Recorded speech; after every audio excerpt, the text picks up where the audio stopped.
Hey, happy Sunday. I wanted to come on and just show some appreciation. What's going on, Sophia? Morning. Morning, morning time. Man, it's still hot over here. What's it like over at your place? I didn't cooled off a lot. It's actually kind of chilly.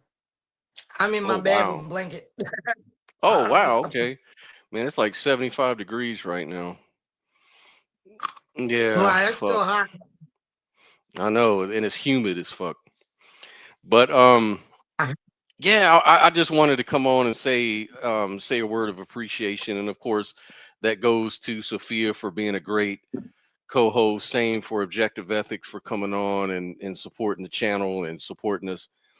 But also for everybody who participates on the channel, I want to say thank you for coming on and watching the shows and participating in the live chats and even on stage with us. And specifically, I want to thank Brooklyn Lou for helping me with this whole connection issue because, as you may know, if you're following the channel, it's been getting a little rough with the connections and everything like that. But I've got a new laptop, so it's humming right along.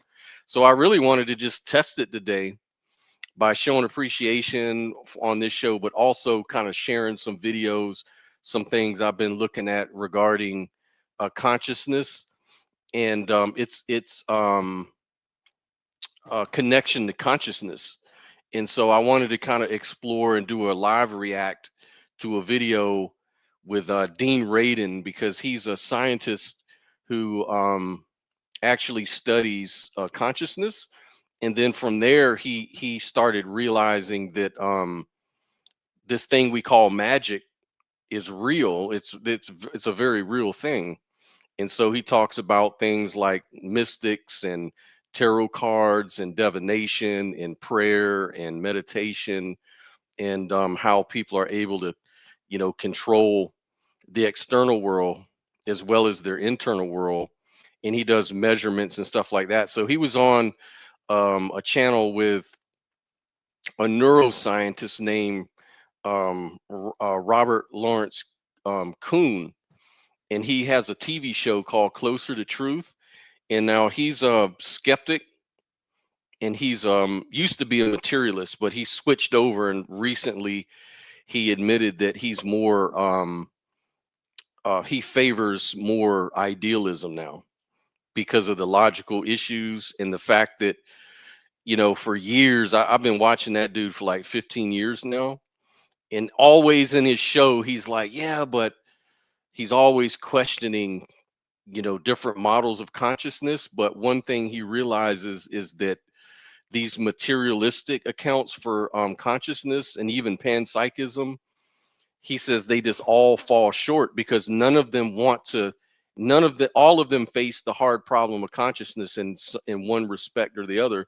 The only one that does not do that is idealism, because consciousness just follows. And he goes, it's just the problem is it's so unintuitive, so it's kind of hard. But if you really break it down logically, it's the only one that's really going to make sense. That's his words, and that's based on his one of his interviews, I think last month, with on the Essentia Foundation. He did a video, and he's always been sort of reluctant to expose what his opinions are about consciousness. And the guy pressed him, and he finally came out and said those words that for him idealism made more logical sense. But anyways, that aside, I wanted to go ahead and check out the video with you guys, and let's do a live react on it. So I'm just going to do a little check real quick. Make sure you can hear it. Dean, let's talk about your book, The Science of Magic, How the Mind We. Can you hear that okay, Sophia? Yep, perfect. Okay, perfect, Weaves the man. fabric of reality. Overall, how does this book differ or from your previous books, and how does it continue the sequence of the arc or the architecture of what you're trying to explain? So my first book was The Conscious Universe, and that was addressing a criticism that was popular back in late 90s from critics who said there's no evidence that these phenomena exist and they're not repeatable. And so it's not part of science. Well, I knew that that wasn't correct because meta-analyses had already been conducted and shown that, yeah, these things are small effects, but they're repeatable. That's what meta-analysis is useful for showing. So that's what that book is about, just laying the groundwork, saying these are real effects that have been repeated many, many times, and this is why. The second book was called Entangled Minds, which was all about the physics as best as we could understand at the time, why it makes sense from a physics perspective, mainly about non-locality. The third book was Supernormal, which was about the Eastern esoteric traditions, mainly yoga, talking about the siddhis, the powers, that again, one-to-one correspondence with psychic phenomena from ancient times till now. The fourth book is Real Magic, which is looking at the Western esoteric practices, which are called magic, but it's basically at hermeticism and that sort of thing. My most recent book, The Science of Magic, is a continuation of the book Real Magic and bringing both the evidence for psychic phenomena up to date, but also addressing two other issues. One is that it looks like we were in a paradigm shift within science about consciousness in 2018 when I wrote Real Magic. And now it is very clear that we're in the midst of the paradigm change right now. Do you agree with that? Would you say we're sort of in that paradigm shift? Absolutely, 100%.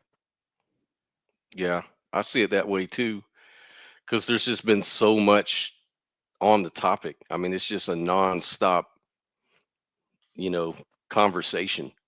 And I've seen so many It's just different. it's just how everything happened is happening. It seems like old structures, old ideas, all that type of stuff. It's just changing. It's like it's falling away. Like you can tell we're moving into something different. Exactly. And welcome, Hermetic Idealism. Cool. Glad you could join us. He said he read the And book, Real Magic. that's awesome, man. And he cites Bernardo Kastrup. Wow, that's Cool. cool, man. I'm gonna have to get that book. That's awesome. I love Bernardo Kastrup. But okay, let's keep it going. So what seemed to be happening, now I can say, yes, it is definitely happening. And the other thing is that after writing Real Magic, I got so many requests from people that said, okay, I can accept that there's something like magic. How do I do it? And so part of the book then is saying, well, here are traditional practices you can do. Here's how you can test it.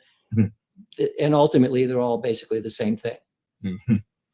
Okay, so let's look at the book specifically. There are four parts. The first part you called "The Revolution is Brewing," and I assume that refers to what you're talking about a paradigm shift. I would certainly say that there is much more interest in non-physical, non-material, non-local aspects of consciousness, but it is not something that would be a paradigm shift in the sense of where quantum mechanics or general relativity were paradigm shifts that everybody agreed with. Not everybody agrees with the paradigm shift that you're talking about. I would say there is a paradigm shift in the sense that if you go back 30 or 40 years ago and you told somebody, I'm an academic, I'm studying consciousness, they look at you with a blank look like, what does that even mean? Sure. I was interested in consciousness and I did my PhD in 1964 to 68. And my motivation for doing neurophysiology was to understand consciousness. And in the 4 years of the program, I don't remember saying or hearing the word consciousness once. Right. So I agree that there's a paradigm shift in the importance of studying consciousness, but not a paradigm shift in the consensus that there is a non-physical, non-locality to consciousness. There is a shift to studying consciousness. We agree, for sure, but not a paradigm shift that there's consensus that means that consciousness is non-physical or non-local. Right. So what he's saying is that people are just starting to talk about it. Say that again? Yeah, they just haven't accepted it yet, but they will. It will be mainstream. Yeah, I believe that too, because it's trending in that direction. It's the only way. The whole thing with transhumanism and AI and all that. Those are results of that. You know what I mean? That's the only way forward. Yeah, as a way of explaining how all this psi research can be explained through primary consciousness. Right. Because Yep. you have to build on something, and you can't build on non-consciousness to get even to a basic experience. How do you connect that? You can't. It's called the hard problem of consciousness. And after all these years, actually thousands of or hundreds of years since the or the mind body problem was first spoken about, there's never been a solution. It's just been kind of ignored and swept under the rug. So Yep. So I would say I agree with what you just said, except that the shifting is happening as in your own landscape analysis. Because if you go from people not knowing what you're talking about to somewhat over 300 different theories, of which half of them now are not materialistic, that says something is happening. And while it's true that there's very little consensus at this point, I look at that actually as a great sign, because that means that once we weren't thinking about it at all, now we're thinking about it. And the moment we begin to do that, there's an explosion of ideas, and half of them are no longer materialistic. That's a major shift. No disagreement there. So, okay, so that's good. But again, it's different than a paradigm shift that was classical in science, where eventually everybody agreed with it. We're not there. Well, it's true, but I mean, if you just go back to relativity and quantum mechanics, it took a long time to reach consensus. And in the interim, there was the same kind of churning that we see happening now for consciousness studies. So that's why I'm projecting, well, where are we headed? yeah, like I was reading about that years ago about how when quantum mechanics was first introduced, everybody considered it woo-woo. Nobody wanted to accept it. Even Albert Einstein called it spooky action. Nobody was Yeah. on board. Nobody took it serious for years. And it eventually sort of slowly became accepted, a little bit by little bit by little bit. And it's just now that people, even in the mainstream, when you like, I think you talk a lot about like quantum tunneling and quantum entanglement and things that help you understand your experience as a mystic. And I remember on one stream, maybe on a different platform, someone was saying, well, yeah, but Sophia's talking about this quantum tunneling and quantum entanglement. I don't even know what these things mean. And when she's describing what it does, I just find that stuff kind of hard to swallow. I'm sorry. I'm just not, there's just no way you're going to tell me that some of the things Oh well. your co-host, and I was telling her, I said, well, you need to look into it. And so he goes, okay. So he went and pulled it up, and he was like, wow, I guess everything she says is kind of spot on, because it says right here about quantum tunneling is able to overcome energy barriers instantly, whereas on classical Newtonian physics, it would take theoretically almost an infinity amount of time for that to happen, if at all. And he was just reading off the stuff, and he was like, so I guess I stand corrected. So it's like, even now, a lot of people are not familiar with quantum mechanics, for example. Yeah, but what a lot of people don't realize is that some of the main scientists that are working on, because first of all, modern science is now going in that direction. You know, they're kind of leaving the old classical materialist view behind. It doesn't help them develop the things that are now being worked on, like even with Elon Musk and his particle colliders and whatnot. You know, he's just the poster boy, but there is a huge team of people behind that, researchers, scientists, you know, who are already embracing the idea that consciousness is primary. So a lot of their research is actually done on the ground, you know, they ground themselves in that. that research would not be possible. So unless they saw it that way already, they're just not saying it out loud because, like he said, it's there are still a lot of people who aren't accepting it, who are pushing back. You know, people are trying to protect their careers and things Mm, like that. But the reality is, a lot of these people are already embracing that idea and they're already conducting their research in that way. So eventually it will be mainstream and you know, not everybody's ready for it, but it's gonna happen anyway, whether you on board or not with it. yeah, like I hate to sound like a conspiracy theorist, but sometimes I wonder if there are actual gatekeepers in the scientific community that because I think that if anytime you're not allowed to talk about certain things without some sort of repercussion, I mean that's kind of definitionally a gatekeeper process going on. So I wonder if that's really happening. I mean, yeah, we could definitely got that going on because you got to understand the current system and how it operates. They profit off of that, and they're gonna want to keep it that way. You know, Mm, money. it's just yeah, it's about money, but all that stuff's crumbling. You know, and you're always gonna have the ones who want to kick and scream and don't want to let go of old, outdated ways. You know, they're gonna Exactly. put on the pressure and shit like that. You know what I'm saying? Because they're going out kicking and screaming. Exactly. And just I just wanted to comment. Notice we haven't had any sort of lag, any sort of buffering problem with the video. So I'm just super thrilled that I'm using this laptop and it's actually working. So Yes, me too. Because I don't I didn't know what to do anymore. I was like, is it on my end? What's going on? I was yep, crashing because like StreamYard takes up a lot of bandwidth. And so I think that on your end, your old computer just couldn't handle it. And yep, then the more people that come on the stream, it just destabilizes the whole stream. You know what I'm saying? exactly. Yep, that's what I see.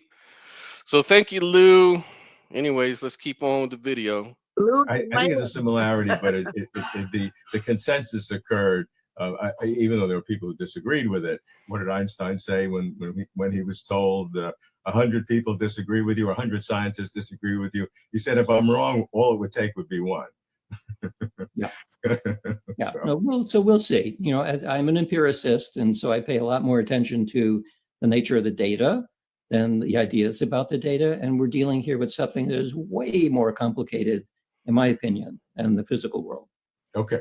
All right. So look, let's get into part two, which is really, from my standpoint, the core of the book in terms of a very current analysis presentation of the state of the art of psi research.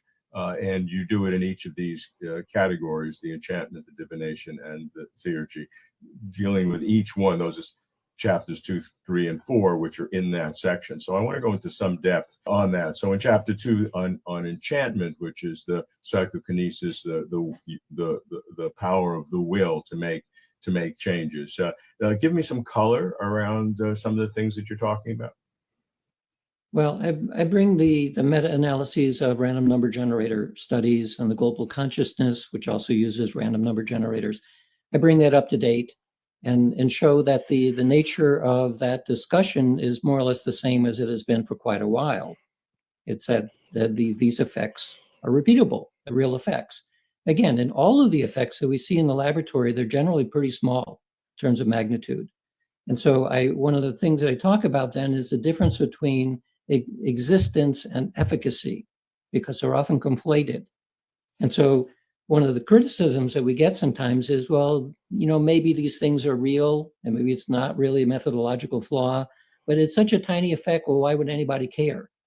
And the answer is because it exists. Yeah, no, that's very true. I totally agree with that. If 99.999% are all illusion, delusion, bad statistics, ex post reasoning, whatever. If one is real, it changes everything. It So yes, it changes everything. But I still point that out because a lot of people are still making that mistake. I agree with that. So if it is real, it changes everything. Eventually, we figure out that the spark that Benjamin Franklin was playing with on a kite turned into multi-gigawatt things that run the world. Yeah. Well, so we may be at that kind of stage at this point. So just establishing this is a real thing. So for psychokinetic effects, most of my own research and some of my colleagues have been looking at not just microscopic effects that are usually devolving down into a quantum effect, but looking at large scale things like, does it matter if somebody blesses water? Does that make a difference in terms of cell growth or plant growth? And our studies show that the answer is yes. So there may be microscopic in terms of what's happening, but you can still see macroscopic effects. See, that's the kind of thing I'd be interested in too. Is That's basically cymatics, though, because your voice is a sound wave. And so we already know that sound waves affect matter because we see that in cymatics. So that there's no argument about that. That's just facts. mm, So if you can affect matter and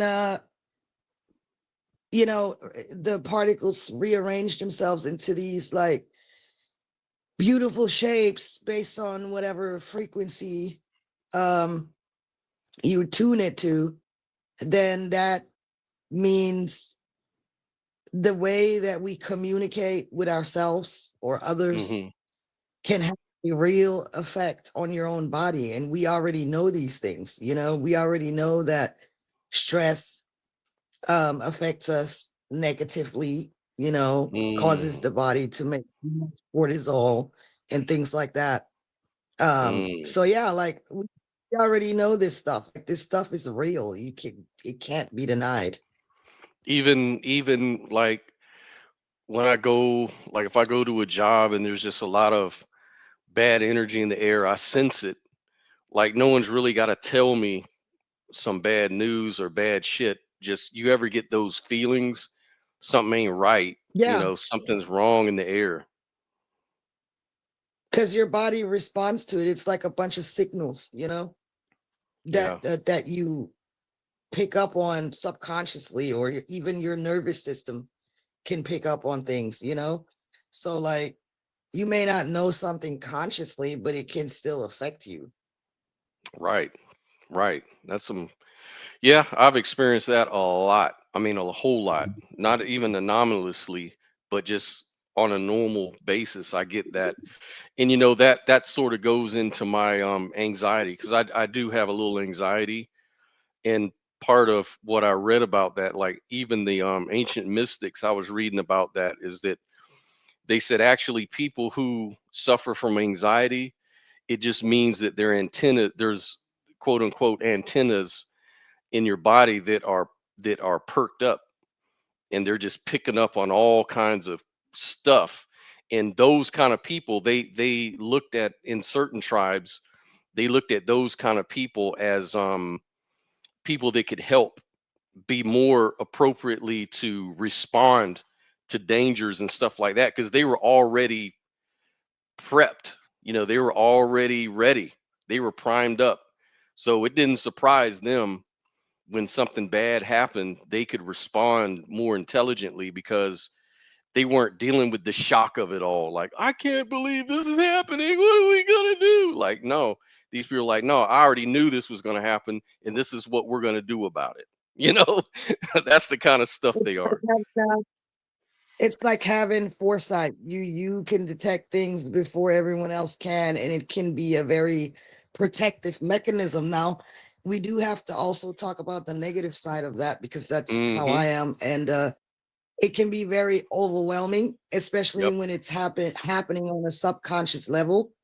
And so, as you get older and you learn how to work with it and understand it better, what you have to do is, well, what we do as mystics, we make the unconscious conscious, just like Carl Jung said, and Hmm. we bring it to the surface so that we can understand it, identify it, because sometimes you're going to pick up on things that really aren't related to you, and you will accidentally, you know, let everything trigger your system. And so you got to learn what applies to you, what is real danger, what isn't. You know what I'm Hmm. saying? And that takes years to be able to master that. And Yeah. before you master it, there can be a lot of unwarranted anxiety because you're taking on the anxiety of others, or you know, you have to learn how to actually consciously work with it, or it can destroy you, and that's not a joke. Oh yeah, it affects me. It'll put me in a bad mood, and I can't really tell people why I'm in a bad mood. I just know, look, I'm just not feeling it. I just kind of shut down at that point, and then people think I'm treating them some kind of way, and it's not really that. It's just that I have this anxiety going on, and I'm trying to mentally manage it. I'm trying to manage it, and part of the way I manage stuff is I just have to go into myself and find some anchor, Yeah, but find some balance. the way that you actually got to manage it, you have to identify it, because a lot of this is happening subconsciously. And Hmm. then because it's happening subconsciously, it kind of controls your moods and things like that, like a invisible force. And so you don't want it to happen like that to you. You want to learn to identify, well, I started doing this as a teenager. I all of a sudden would have this feeling of anxiety or this feeling of doom, or I would feel completely negative and I didn't know why. Hmm. So what I started doing is I consciously traced my thoughts, like tracing your steps when you lost something. And I said, okay, what was I thinking a minute ago? What was I thinking the minute before that? What was I thinking? And I would go all the way back and remember all my thoughts, and then say, oh, that's where the feeling came in at, because I interacted with this person who was rude to me, but it was so subtle. I forgot about it. I didn't really acknowledge it consciously. So that little energy shift took a hold of me without me even realizing it. And then I carried that energy into the rest of the day, and it wasn't even my own. So that's what I Mm. started doing. And I would do that all the time. Whenever there was a feeling that seemed to come out of nowhere and it would change my mood, but I couldn't really identify where it came from, I would trace my thoughts all the way back. And so, what that does, it trains you to be conscious of all your thoughts all the time. And that's what meditation is. So, you train yourself to be in a meditative, aware state at all times. And, it doesn't always work perfectly because we're in a fast paced world. We got responsibilities and all that kind of shit. But after you practice it for so long, it becomes like second nature. And then Hmm. you're like this person who is always aware of all your thoughts. Because I'm telling you, you can walk up to random people, and 9 times out of 10, they don't remember what they thought about 1 minute ago or two Mm. minutes ago, let, Oh yeah. let alone 20 minutes ago. They would not be able to tell you. And that just shows you how unaware and unconscious people are walking around. Ask them, hey, what was your thoughts 5 minutes ago? They're gonna stand there like, shit. I don't know. Right. I have no clue. And that's a telltale sign how we actually walking around in this world. Yeah, and it kind of shows that your intuition has got to be dormant at that point. Like I built my intuition because of this anxiety. It was to the point where I really had to figure out how to manage all of this stuff because I had so many stresses and concerns in my life and relationships and bad things that would happen, and I'm always waiting for a shoe to drop, and it would happen, and it just trained me to know the signs to look Yeah, for. but And but then you can get deceived by a lot of that because you're so then you start living in fear, and then that becomes an illusion, and then you start seeing shit that really ain't there with people, and then you start yeah, judging because people. And so what I did is, like, you got over time I had to really just practice and really focus on stuff. And so like now, like when I go into rooms and I go into places, one of the things I try to do is just be aware of everything I see. Be aware of how this person talks, be aware of what they're wearing, be aware of how they're carrying themselves, and all of that stuff gives you a clue about what kind of person this is, what their intentions could be, and just really focus in on. And then it got to the point where I didn't really have to look so much. I did, but not so much. But I could now just feel the ambiance. Like I started really tuning into ambiance, like going into rooms, going into situations, and just feeling the energy. That's why I could go into work. Like I could predict that the time that I lost my job, I knew it was over. I just knew it. There's something that told me this is it. This is the last point. And I didn't freak out. I didn't get mad. I was able to handle it because I was already prepared. You know, I just felt the Right. ambiance of that situation. You already But knew. But also it is also important though that we don't let everything, that we're not like sponges, right? We don't want to mm, be like sponges and soak up everything and overanalyze. And that's one of my issues that's because I me. have PTSD. I So have that issue too. I yeah, I had to learn how not to be a sponge and soak up everything. Like you can't do that either because that's just too much. That's information overload. And you got to start to learn how to say, okay, this energy does not affect me. This has nothing to do with me. Some of it's irrational. Some of it is not my problem. You know what I'm saying? Like you Yeah, can't I just had to be a work on sponge. that. I had to really work on that. Yeah. Like my family, I had a reputation just within my family between my mom, dad, sister, brother, everybody. And I had this reputation of being sort of like dismissive and cold because my sister, especially, because she's very emotional sometimes and she likes to vent. She likes to express a lot. And what I do is I just like Mhm. after a minute or two of it, I'd be like, look, I just don't want to talk about this. Fuck that. I don't want to talk about that. And so she felt like, wow, what an asshole. Like you see me venting, I need someone to listen to me, and you're just overwhelmed already. Like I'm not blaming you. Like why are you getting mad? Because just so I have a bad day, you're getting mad, you know? Like you're taking it Well, personal. But it's not that. And I kept trying to tell her it's not that. It's just that I feel for you so much that I'm taking on your energy and it's too much. I have to like process it out first before I can come back and talk to you about it because now you've just landed you just dropped the whole fucking rock on me. And now what am I supposed to do? right. It's called trauma dumping. And we do that a lot as human beings when we need to get stuff off of our chest. And if if someone trauma dumps on you, that can most certainly affect you really badly because their energy, you know, you're starting to absorb that person's energy. So, I understand that we all, sometimes trauma dump.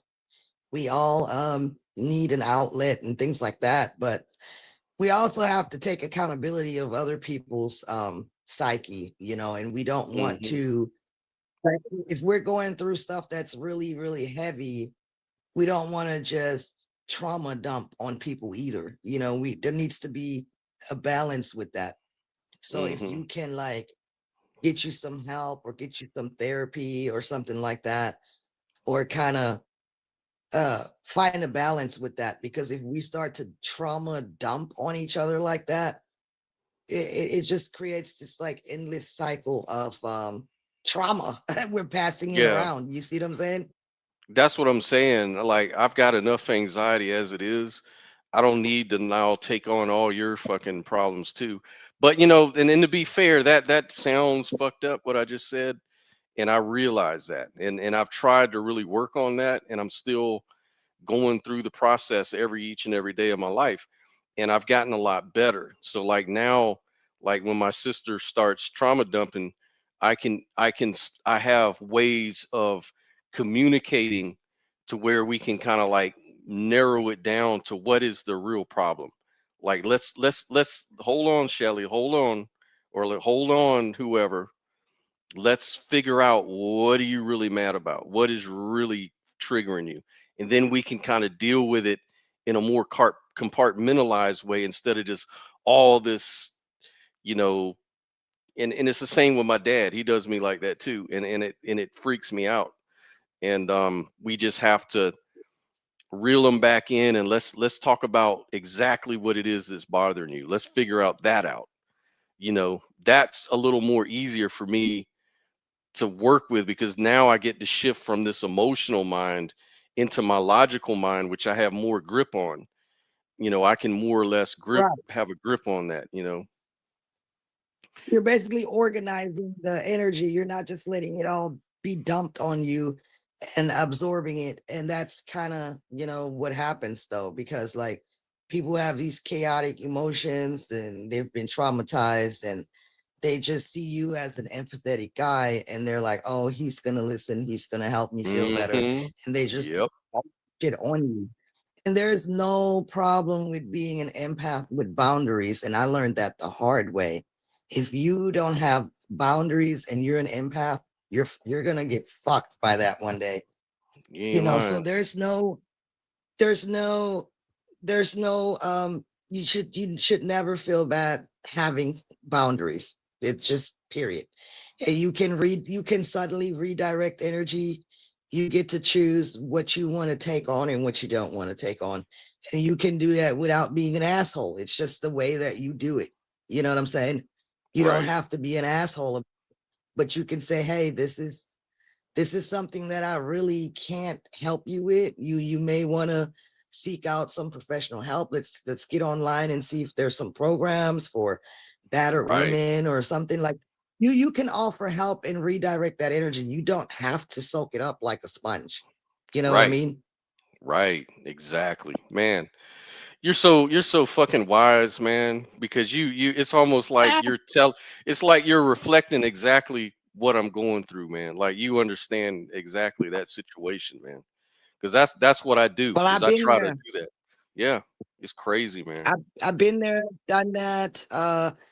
You know, I've trauma dumped my ass off, and then I felt like, man, I shouldn't be doing that to people. That's kind of overwhelming for them because they care about me. And, you know, I kind of started self-correcting and I started using because I don't have the money for insurance. So I started using Chat GPT in therapy mode. And I can dump anything I want in there and it's not gonna, you know, overwhelm anyone because it's a Chat GPT. And even if it's just for the sake of me talking into it just to get rid of shit, you know, it Yeah, works. You know what I mean? It works. And that's it why does. I like Chat GPT. If you use it correctly as a tool, you know, you can do a lot of things with it. And trauma dumping is one of them. Yeah, and it'll get better. I mean, a lot of critics say, well, it just tells you what you want to hear or whatever. It'll try to it will not really help you. It'll It's not even but about what it tells you. It's about you're releasing stuff. You you're know, it's releasing about right, right, exactly. it's just Exactly. like a diary. Like I used to write diaries as a kid and even as a teenager, and I wrote down everything, and that helped me deal with stuff in my life, writing it down, you know.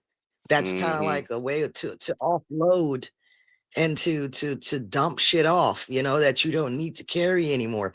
Now, a lot of people may worry about the privacy of it all and if they're using your information and stuff, but I don't really care. Like Yeah, what they can you do that do with it, I anyways. don't care.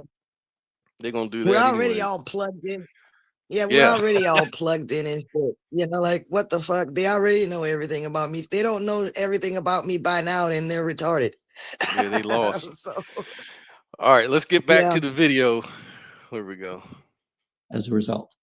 Okay, so I mean, you're tossing that off as something that's like another little experiment, but that would be a gigantic change to the entire structure of the reality if that one experiment were to be true.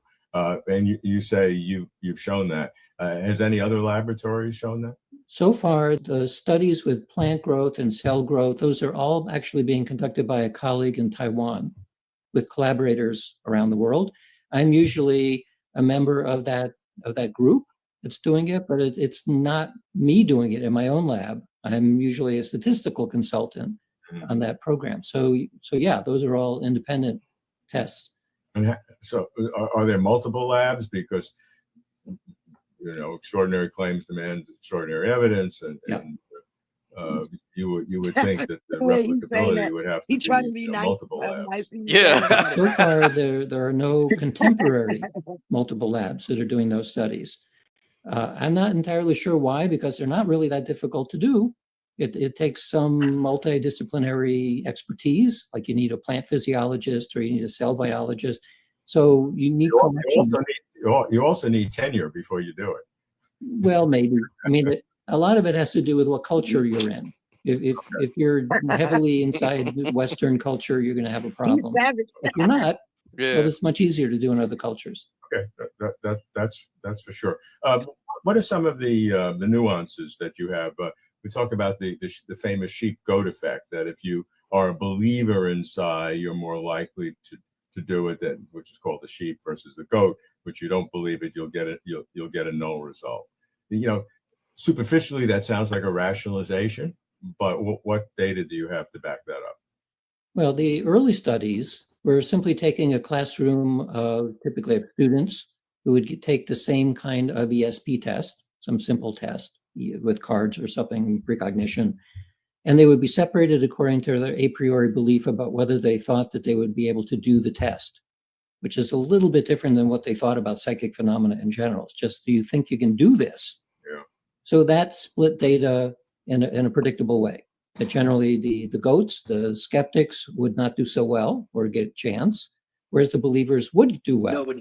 And so the data is evaluated objectively and the beliefs are recorded a priori. So after 70 years of many, many different variations of this kind of experiment, it looks like that is a repeatable effect. So a priori belief is a correlate to ultimate performance on the tests. So you can think of that then as a psychological factor, that belief allows you to be open or closed to certain phenomena, right? Yeah, like if you're too skeptical, then you're kind of shutting the door on the whole test. Like and this is kind of a problem because a lot of skeptics will never see that kind of ability working in their own life, for example, maybe. But according to this, Yeah, because what he's saying, you're kind of shooting yourself in the foot. So it's like if you're not going to believe it, no wonder you don't see it. But a lot of people could you say don't that's necessarily kind of have to. cognitive bias, maybe. Does that fall into cognitive bias? Yeah, but I wouldn't say you have to believe it necessarily. It's kind of like stepping out on faith, right? And that just means sometimes we have to take a chance, even if we're not sure, because being so unsure that you just cannot take a step can also paralyze you and keep you completely stagnant. You know what I mean? So sometimes being too closed-minded is, at stagnancy. Sometimes Yeah. you just got to take a leap of faith. And even if you don't fully believe it, you can have, a certain amount of skepticism is always healthy, of course, but not to the point where you already dogmatically made up your mind what can be and what can't be because you think you know everything. Well, yeah, like be Like more some of an people I I know. think what you're saying is be more of an explorer. In other words, Yeah. I wouldn't even use the word faith. I would say that you're trying to explore a hypothesis. And if you really want to be objective, you're going to have to open your mind and just let the evidence lead you. Don't let your or what do they call it, your pre-existing beliefs Preconceived prejudice you. notion. Yeah, because you'll see what you want to Yeah, see, preconceived. Yeah. but I still would say I would still use the word faith, not in a religious way, but Mm. faith that you have the faculties that you Oh need yeah. to Yeah. figure things out along the way. Not necessarily making a commitment, but Yeah, trust yourself. stepping out on Yeah. faith. Yeah, You you trust you yourself. You know what I mean? right, exactly. That makes a lot of sense. All right. Let's see what he says. We don't see the world as it is. We see the world through many filters, one of which is belief, because that is, you can think of it as a way of opening or closing filters for what you allow in. So if you're not allowing in the likelihood that you can perceive something at a distance or see a hidden target, You well, then are. it kind of makes sense. I was fascinated. You talk about Uri Geller. I followed his work fairly closely in the 1970s, then sort of got bored and didn't for a long time. More recently, I've seen some of his work. In retrospect, he seems like an entertainer and wonderful personality, and very much able to do it. Obviously, the Amazing Randy and others have tried to show that other people can mimic the bending spoons and all of that quite easily. I'm actually interested in your retrospective overview of is there anything real that you think he did that other people can't do? Well, I was extremely skeptical that large scale, like a macroscopic psychokinetic effect was real, even though I had trusted friends who claimed that they did it. I also, in the book, I review the research that had gone on in the 1970s, and there was a fair amount of it, including by magicians who agreed that if this was a trick, it was a pretty darn good trick because no one knew how that could be possible. What convinced me, though, was in 2000, I went to one of the so-called PK parties, and I wanted to see somebody do this. So there's a spoon where the bowl is bent in half. And the reason why I became convinced that this was possible is because I did it. And I remember doing it with a pinch. It didn't happen by itself. I just pinched it and it flopped over. And I've tested afterwards, is this a trick spoon that I was handed? No, I picked it out of a large bunch of spoons. It's a heavy soup spoon, and the effect was, as people have reported, that occasionally something happens in a macroscopic way, and it's stayed that way for the past 25 years. It's not a trick spoon. And so if I asked you to do it right now, could you do one? No. And so after I did it, of course, I was quite amazed at this. And I was then flying home after that conference and playing with the spoon and thinking, How convenient that he can't do it live. No, I'm just kidding. well, I did it, so maybe I can do it again. And I suddenly got very frightened because, first of all, I didn't know how I did it. I don't know what happened. I know it wasn't force because I can't do that by force. But I got concerned because I didn't know the limits of what happened. And I'm flying inside a metal structure Oh, with hell no. wings, and I didn't want to accidentally get into that mind space and have the wings fall off. That's right. So Exactly. one of If I would never try anything like that, if I thought that it was even a little bit possible to configure matter at a microscopic level somehow, you definitely wouldn't want to test that shit while you're in an airplane. That's crazy. You know what I'm saying? Like even in a I think it car, would like take I a would lot have of to men- be. I think it would take a lot of mental power though to manipulate something that big. I don't know. Well, That what he's seems saying, unlikely. but what he's saying is that it's not big. He's saying that it's done microscopically. So like remember when he said he bent the spoon? What happened is he tried it and nothing happened, but then he just pinched it and it bent over. So he said he changed the Well, little microscopic configuration at a very I small level. That's all you need. like I get what he's saying, but I've actually done some research on that before because I Mm, tend to make clock stop, and I tend to bust out lights. Seriously, mm, I'm not playing. And when I did some research on that to see if that's a real phenomenon, because like anytime I wore a watch, it just drained the battery and stopped. And that happened with every fucking watch. So I yep. stopped wearing watches. My And then dad's there was like that. times where I would, yeah, there was times where I would be near light sources and the lights would start flickering or Hmm. downright busting out. And I'm like, what the fuck? Like, At first, I was like, yeah, that's coincidence. That got shit to Dude, do with me.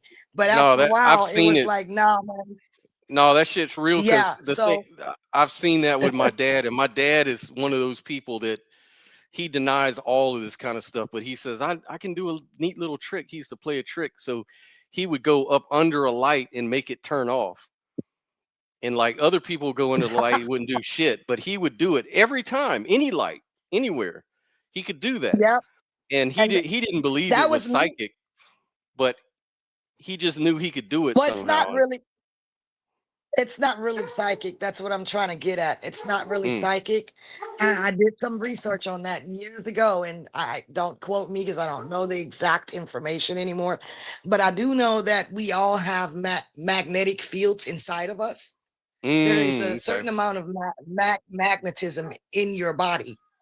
So some people just have higher amounts of it, and that can actually affect things That that makes sense. Like an EM you know what I'm field, saying? like There's an some kind. electromagnetic field. Yeah.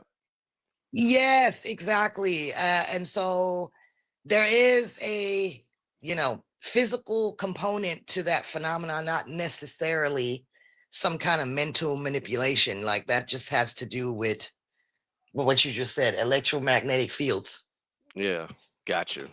All right. I'm going to play the video. I need to step away and get a drink real quick, but I'm going to let this video play for a minute.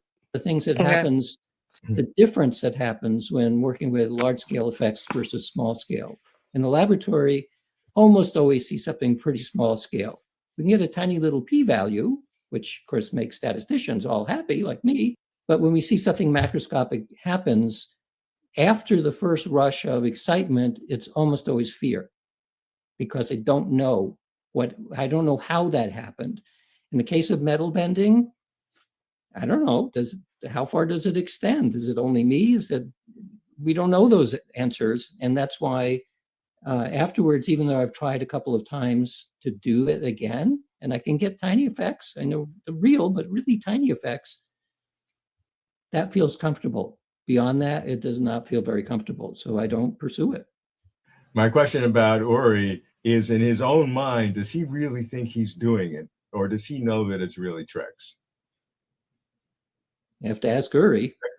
I don't know. I kind of suspect it's a little of both. Okay. What about the issue of retrocausation, which is not just bending a spoon in the present or in the slight future, but doing things that change the past? Obviously, there are some justifications through some quantum effects on the very microscopic level. But is there any indication, you talk about some retrocausation, which sounds like it's completely alien to not just the laws of science, but the laws of logic? Well, it certainly does not violate laws of science. The equations of quantum mechanics are time symmetric. Most of classical equations are as well. So in principle, we're not violating anything. The strangeness of it is that even we can think of it not so much as a macroscopic sense, but if we have a random number generator that's based on quantum events and we record a lot of data, we don't look at it. And in the future, we play that data back and we give instructions at that time, which direction to make the data go. That works just as well as a real-time experiment.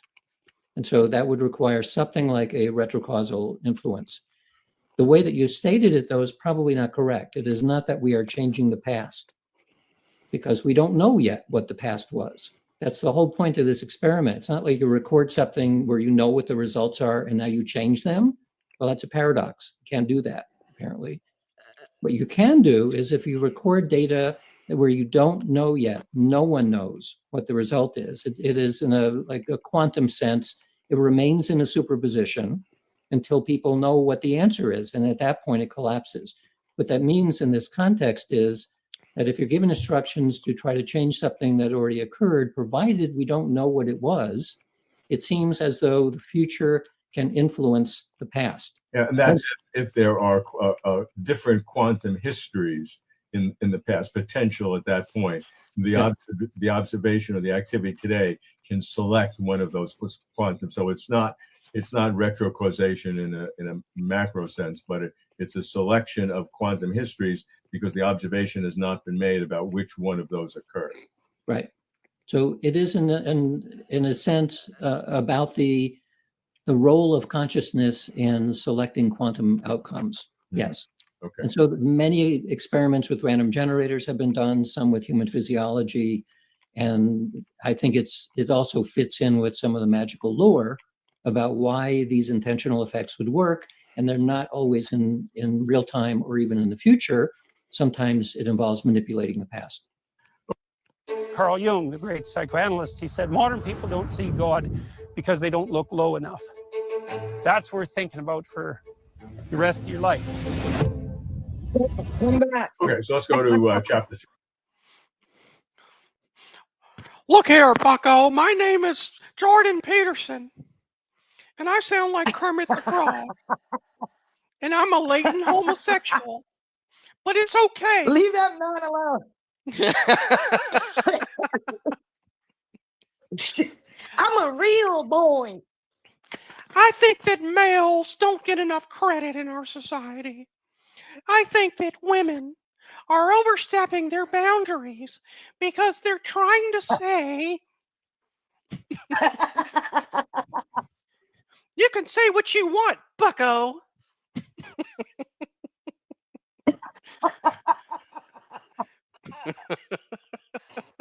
Your ass is a hot mess. A hot mess. A hot ass mess. It's like Carl Jung said. 3, which is the science of Get out of here. divination. Make your bed up, bitch. Clean your fucking room. If you can't clean your room, then how are you going to stick your penis there?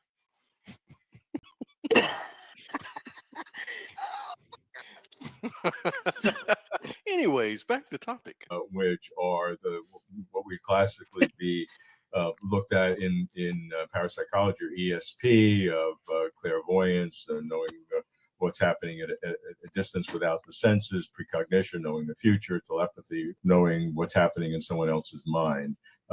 What is the latest thinking or research in those categories?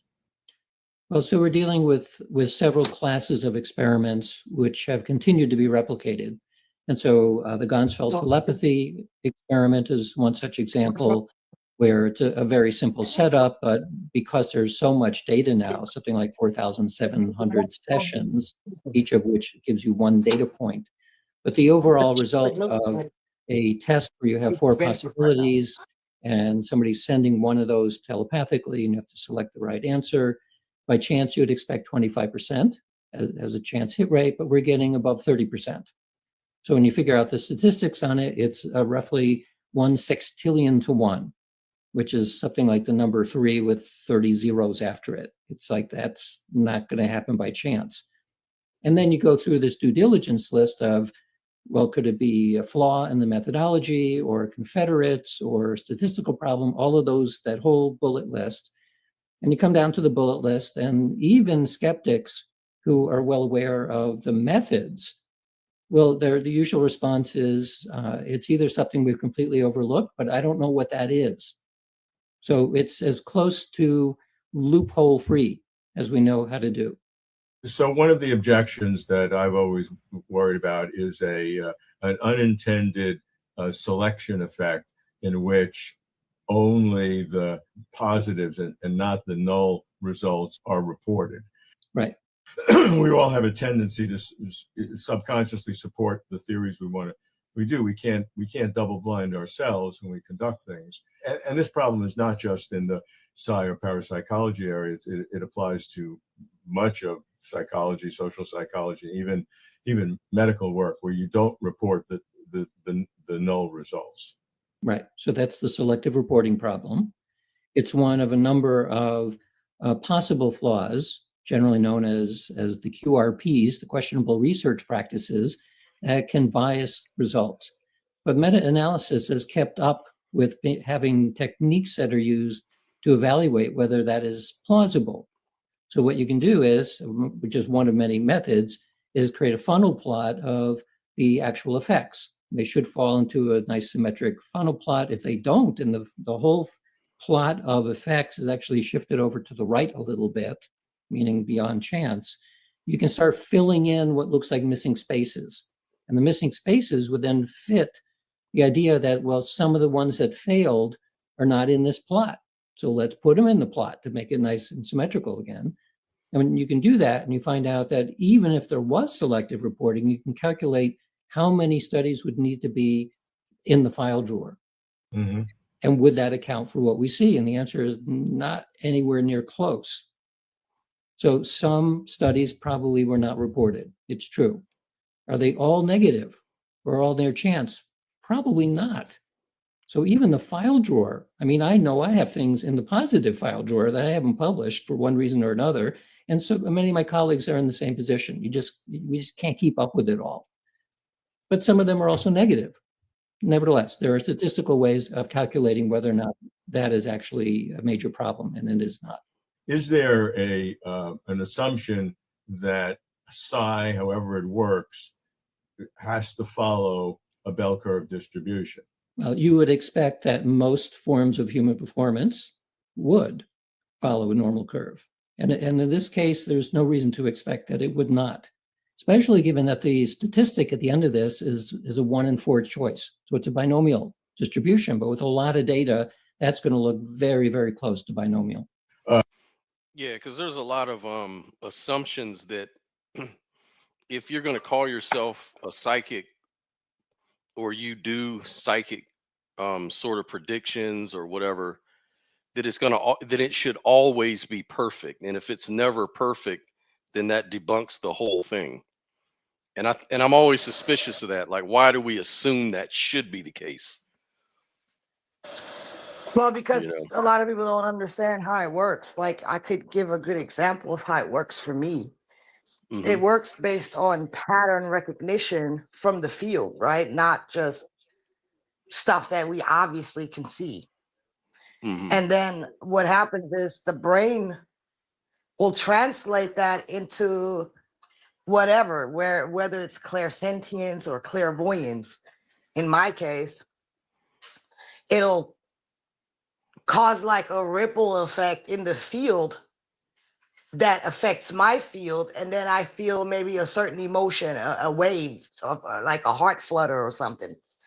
Yeah, Mm. or I get a visual, and the visual is not like it's being transferred to me magically. It's just that I pick up on the frequency, and then my brain tries to make sense of it, and then my brain creates an image. And then if the shit happens 2 or 3 weeks from now, it's not going to look exactly the same or identical. The brain is going to come real close to it, but not necessarily exact. You see what I'm saying? Mm. Mhm. Yeah. Because I kind of hear that with these remote viewers. They get like a rough just a rough idea. Like when they sketch what the target is, it may not look Yes, exactly it's like like, it, but it's close enough, you know. yeah, it's like a rough draft, because what your brain is interpreting the frequency into an Mm. image, Yeah, and that's and the like image is going everyday, to be, and that applies to yeah, everyday memory. Yeah, like we never remember things exactly how they are unless you have this special condition I learned about, which sounds like a nightmare. There's people that can remember every day of their life in full detail, yeah, even the emotional, they can relive it, all of that stuff in stark detail, which is really yeah. sad if you think about it. That's insane. They're not protected by memory, losing, just regular amount of memory. That's terrible, terrifying. Yeah, that's horrible, man. God, could you imagine having to relive some Shit. trauma you had? You know, like fuck. How would you ever get better? Fuck. I mean, it's okay to sometimes revisit the past, even when it comes to trauma. I mean, you have to, but you don't necessarily want to keep being stuck on a loop and reliving it over and over and over. Jesus, That's man. And then they that say sounds sometimes, terrifying. I ain't gonna lie. yeah, and they said certain triggers Sorry. can make them, it can make them remember those moments in their stark detail, so they actually relive it as if it's really happening because of this this disorder, man. It's a rare disorder, but the fact that it can even happen is kind of wild, you know. Yeah, But anyways, it is. all right, let's continue. Chapter 4. Normal. It'll look like a normal curve. Chapter 4 is the science of theurgy, which is life after death in various aspects. So, what is some of the latest thinking? Well, the main thing about theurgy is how do we tell if there are actually spirits or not, or some non-physical, invisible thing? All we have to rely on in these cases is subjective experience, because we don't know how to get dead people in the laboratory and do anything. So a lot of it depends on subjective reports, near-death experience, out-of-body experience, mediumship, even physical mediumship effects. So the best that we've done so far experimentally in the laboratory is with mediums. So we have a medium do a sitting with somebody who wants to hear about their dead Uncle Bob or something, except in the laboratory to make sure that the medium is not doing cold reading and figuring out things based on the reaction of the sitter. They use what's called proxy sitters. So they have somebody else sitting in for the person. So that person doesn't know anything about Uncle Bob. So the medium will then contact Uncle Bob and then respond to a number of questions, like what was his favorite shoes and what did he look like and what was his hobbies and all that sort of stuff, and get information which can be objectively verified by the person who actually knew Uncle Bob. And when you do those kinds of experiments, you find that the information the mediums are getting is way beyond chance. And so where did the information come from? The medium, their internal experiences, they are talking to or seeing Uncle Bob, who's giving the information. We don't have any objective way of testing that. What we can do, and what we've done in the laboratory, besides just getting the information, is do an EEG while they're doing those readings. And then we ask the medium, do the actual reading, do whatever it is you do when you're doing mediumship. And now imagine that you're doing a reading, and now here's the story about somebody, to read the story, and so on, different mental states. And then look at what brain activity is and see, are the brain activity the same when they're imagining that they're doing it as compared to when they're actually doing it? And the answer is yes, it is different. So it's confirming that something about their subjective experience, as reflected by brain activity, is different when they're talking to dead Uncle Bob than when they're imagining that they're doing it. But isn't that standard Can I say something, Scott? Can you pause neurophysiology? I it? mean, there are studies Yeah. that show that when you Go ahead. I just wanted to clarify something because it's not that Uncle Bob is still alive, all right? Right. And we're Right. not talking to dead people here. What's happening is that, like I said, the hierarchy of consciousness, right, is consciousness, which is pure consciousness, and then it integrates into the psyche, creates an identity, right, your own psychological process, which is your own subjective experience. But then there's also what we call the aura, and Michael Levin would call that the bioelectrical field. So there's an imprint of your of that aspect of consciousness that never gets lost. You know what I'm saying? So when you're tuning in to that field, again, we're talking about a field here, you can still pick up on the pattern of Bob. You see what I'm The saying? the ghost pattern, And like the residue, the residual of yes, the you're pattern. picking up Yeah. on the residual pattern of Bob, because that doesn't go anywhere. It's You kind of know, like whatever is what you put on the internet. Mm-hmm. What you put on the internet is always going to be on the internet. Like, you see what I'm saying? You can delete it, and it might be deleted from yourself, but it's the information is still there some fucking where. You know what I'm saying? Mm-hmm. Yeah, and that's good because he even said if we're really talking to some spirit or person that's out there somewhere in the ether is not determined. It's conveyed that way, but that like goes back to the other thing you were saying about the brain restructuring the information into a way that we can understand it. It could just be that, like Yeah, well, it's just your brain it trying to feels make sense of it.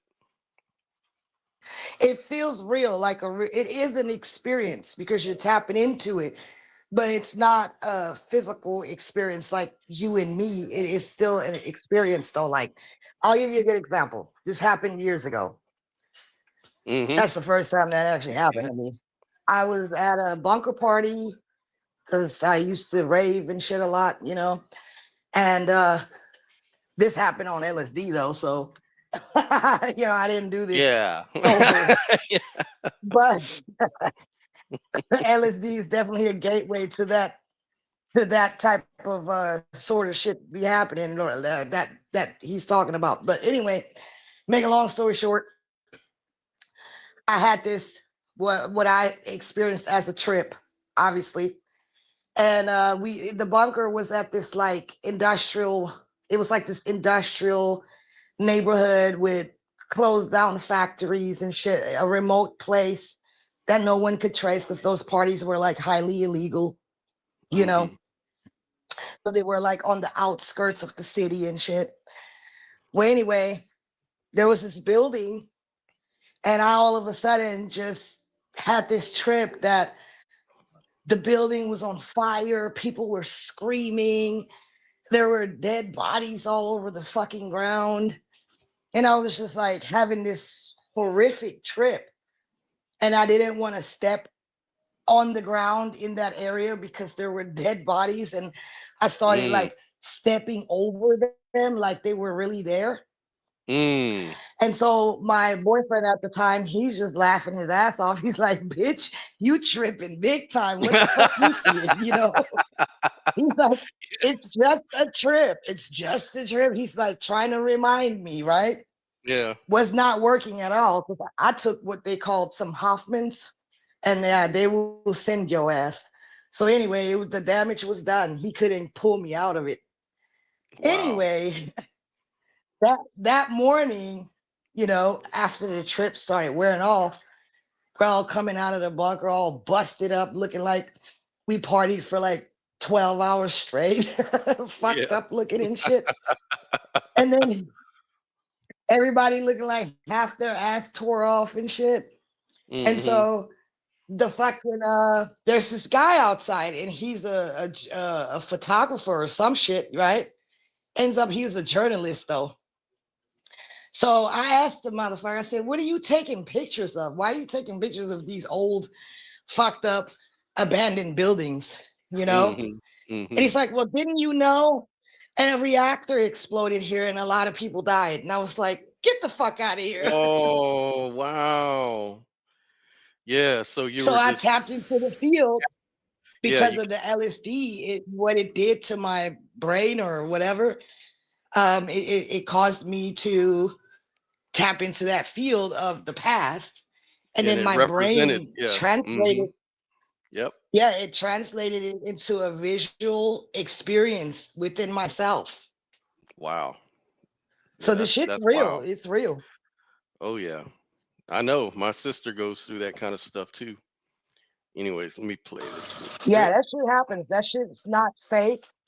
And you know, it threw me for a loop for a long ass time. Yeah. I still remember that shit like it was yesterday. And I just was like, man, how the hell does this happen? You know? I just wanted Mhm. to know, how does that happen? Magic. And that's how it happens.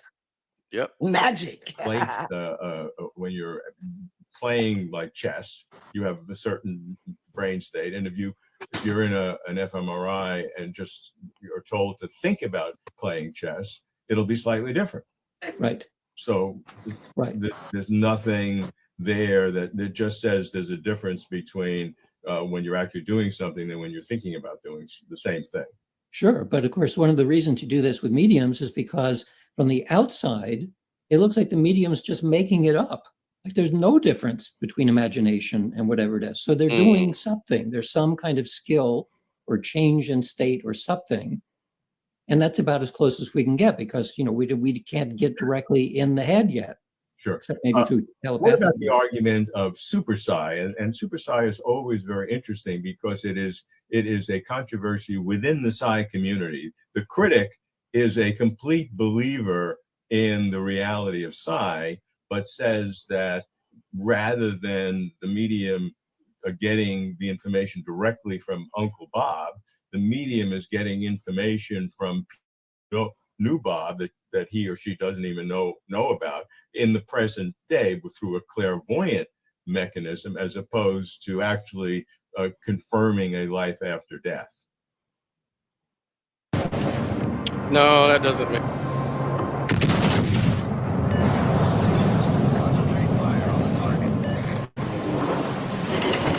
So I don't What's like the going on term. here? Yeah, let me back up all the way, because there's a lot of stuff he's going over I think we missed. But isn't that standard neurophysiology? I mean, Right. there Can do. And what we've done in the laboratory, besides just getting the information, is do an EEG while they're doing those readings. And then we ask the medium, do the actual reading, do whatever it is you do when you're doing mediumship. And now imagine that you're doing a reading. And now here's the story about somebody, to read the story, and so on, different mental states. And then look at what. Okay, so I guess that experiment, so they recorded their brain state when they were actually supposedly doing the reading, right? And then they get the person in under EEG to just imagine, and then to see, is there any difference? Like, it's kind of like if you're, if we put like an EEG on cap on you, Sophia, while you're fixing a car, right? And so they measure your brain state. This is what her brain goes through when she's actually fixing a car. But then they get you isolated, Right. and they get you to imagine you're fixing the car. So there should be a difference there. Like your brain should be different unless you're faking it. So in this It case, isn't. yeah, like if they're faking it, then it should all sort of be the same, because they're imagining doing a reading in both situations. So it should be the same. So that's part of the experiment. Does that make sense? Okay, no, because what I thought is that from what I understood, the brain experiences it as if it's real either way, right? Right, but what they're saying is that that's actually not true. That you actually, when you imagine something, it's similar, but there's something different than when you're actually doing stuff. So Oh the no, I test get it. is, Yeah, because basically, yeah, if you're imagining something, you are the driving force behind it because you're generating the imagination in your own right. mind by focusing on something. But So when they're you're experiencing what's called psychic phenomena, you're not actually imagining anything. You're tapping into a field and you having a real experience. right. So he was saying he's trying to catch her in a fake, like he's trying to debunk her. So he's saying, if now we just recorded you supposedly really doing it, so now we're going to record you where you're just imagining doing it. Now, if your brain state is the same in both situations, then we know in both situations you were just imagining it. Right. So let's see what happened. Brain activity is, and see the brain activity the same when they're imagining that they're doing it as compared when they're actually doing it. And the answer is yes, it is different. So it's confirming that something Yeah, about there their you go. subjective experience, as reflected by brain activity, is different when they're talking to Dad, Uncle Bob, than when they're imagining that they're doing it. But isn't that standard neurophysiology? I mean, there are studies that show that when you play, when you're playing like chess, you have a certain brain state, and if you're in an fMRI and just you're told to think about playing chess, it'll be slightly different. Yeah, but that's what he's saying. I don't understand. Yeah, but he's saying that what he's saying is that doesn't necessarily prove anything because, like, let me explain it this way. If I'm sitting there and I'm actually playing chess, that means I have to use a part of my brain that deals with whatever problem solving and whatnot, because I got to actually think. I got to make a move, right? I got to strategize. So you're actually using parts of your brain in a certain way when you're playing chess. Now, if I imagine that I'm playing chess, that pressure not there. I don't really have to strategize. I'm just visualizing the chessboard. So he's saying quite naturally there would be a difference, but I would say that's a bad example. So, you know. Well, the thing is, he's agreeing with them that they're different, but it seems like if you're going to admit they're different, then that kind of proves the point. Hold on, let me back this up a little bit to see what he said. Maybe I'm getting something No, wrong. he's saying the opposite. He's saying that doesn't prove anything. He said he would expect it to be different. Right. And if it is different, okay, let me see. When they're talking to Dad, Uncle Bob, and when they're No, imagining he's not that they're doing saying. But isn't that standard? Hold on 1 second. Let's see what he says. it. See, he's saying, but confirming. isn't that standard? Shouldn't.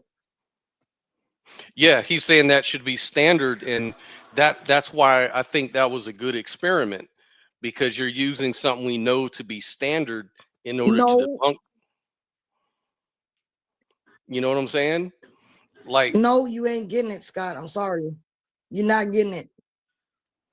That's a bad example. That's a bad example. That doesn't prove nothing. He's right.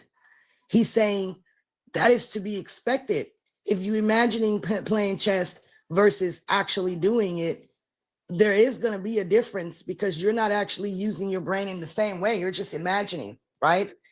That's a bad comparison to what happens when you're actually tapping into the field, though. Okay. All right. Let me see. In other words, when you're tapping into the field, you're having an actual experience, and it shouldn't be different from an actual experience. Right. It should not be different. Exactly. So if you're having an actual experience, it's going to be, let's call it A for actual. And then if you're just imagining it, then you should see your brain state in state B, or F, which is fake or imaginary, maybe I, imaginary. So there's a difference. They already proven this. So they've already proven this with I just want to add some context. They've already proven this when it comes to one of the reasons why young people are becoming more suicidal is because they're living their lives in front of screens where they having a lot of different experiences. They've been to Africa because they watched videos on it, or they've already experienced this or that or the third because all of the visual information that they're taking in. So the brain doesn't really know the difference. The brain doesn't know if they actually been to Africa or if they just watched a video about Africa. You see what I'm saying? The brain is going to see that as the same. No, I get what you're saying. What I'm trying to figure out is that what he's trying to say? Let me back this up one more time just to make sure we understand, that I understand anyways. Hold on. Those readings. And then we ask the medium, do the actual reading, do whatever it is you do when you're doing mediumship. And now imagine that you're doing a reading. And now here's the story about somebody, to read the story and so on, different mental states. And then look at what brain activity is and see, are the brain activity the same when they're imagining that they're doing it as compared to when they're actually doing it? And the answer is yes, it is different. So it's confirming that something about their subjective experience as reflected by brain activity is different. Right. When you're talking to Dad, Uncle. So he's saying different. You see what I'm saying? So I think the other guys, maybe he's going to disagree. He's going to say, but under standard, we know that they should be different. So that doesn't really prove anything. Yeah, he's saying that doesn't even really prove anything. What would really prove it is that when he's tapping in and talking to so-called dead Uncle Bob, his experience should be the same as a real experience. Right. Saying that it's different from an imaginary experience, that's a little bit of proof, but that's not necessarily proof. Okay, let's see. Well, Bob, and when they're imagining that they're doing it. But isn't that standard neurophysiology? I mean, there are studies that show that when you when you're playing like chess, you have a certain brain state, and if you if you're in an fMRI and just you're told to think about playing chess, it'll be slightly different. Right. So Right. there's nothing there that, Right. that just says there's a difference between when you're actually doing something than when you're thinking about doing the same thing. Sure. But of course, one of the reasons to do this with mediums is because from the outside, it looks like the medium's just making it up. Like there's no difference between imagination and whatever it is. So they're doing something. There's some kind of skill or change in state or something. And that's about as close as we can get because, we Okay. So he's saying the fact that there is a difference think- means something's going on. Something different's going on. No, I don't agree. I think that I would approach that differently. So I have to side with the other guy that's not really telling us a lot. What would really Mhm. tell us a lot is that if you're tapping into the field and talking to dead Uncle Bob, it should actually, your brain should actually function in a way that it functions when you're doing something real. Mm-hmm. Because they're having a real experience. They're tapping into the field. They're basically reliving it. But Right. When they're in the fMRI, they're imagining it. So if you're imagining it, it should be not the same, right? Yeah, if you're imagining it, it's going to be different. But that Right. doesn't prove that the person that's having it, you know what I'm saying? Like, I think they're approaching that different. I mean, wrong. Mm. You get what Okay. I'm saying? Okay, let me kinda say it like do. this. If you're imagining that you're playing chess, okay, let's Mhm. put it like this. Let's take the Bob example. If I tell you, imagine that you're talking to dead Uncle Bob, But right? let's say don't imagine. Let's say just do it. So let's say I'm No, doing no, it no, for real. no, no, no, no. Mhm. No, no, I'm getting somewhere. No, that's not Okay. no. If Okay, I tell go ahead. you, pretend or imagine that you're talking to dead Uncle Bob, Mm-hmm. I measure your brain, right? I'm gonna get a certain result that Mhm. lets me know you weren't actually doing it, you were just imagining it. Right. Now, if I get a medium that actually knows how to tap into the field and get real information that they didn't know about Bob or any of that, now the brain waves are saying something different. And it's saying Right. that they're having an actual experience. Right. You see what I'm saying? Right. Now, that Mhm. alone doesn't prove anything, though, because we would expect your brain to be different when you're imagining things as opposed to really doing something. What would really prove it is if we measure the brain states of the person that's having the Bob experience and a person that's doing something real, and then it should show that it's the same. Oh, yeah. Like they're both really doing it, and it should be the same. Yes, Gotcha. they're Gotcha. both Gotcha. having Okay. a real experience. Gotcha. Gotcha. Yeah, that makes sense. Okay, I get you. That would be more closer to proving it. Oh, okay. I see what you're saying. we can't get directly in the head yet, Sure. except maybe through What about telepathy. the argument of super psi? And super psi is always very interesting because it is a controversy within the psi community. The critic is a complete believer in the reality of psi, but says that rather than the medium getting the information directly from Uncle Bob, the medium is getting information from people who knew Bob that he or she doesn't even know about. Okay, so what he's saying here, he's saying, well, maybe they're not getting it from the field or from Uncle Bob. They're getting it from other people that knew Uncle Bob, like psychic, like super psychic. Which I don't know how you could tell the difference. So Yeah, I mean, that's kind of irrelevant. I don't yeah, I don't see see what how you that would. like.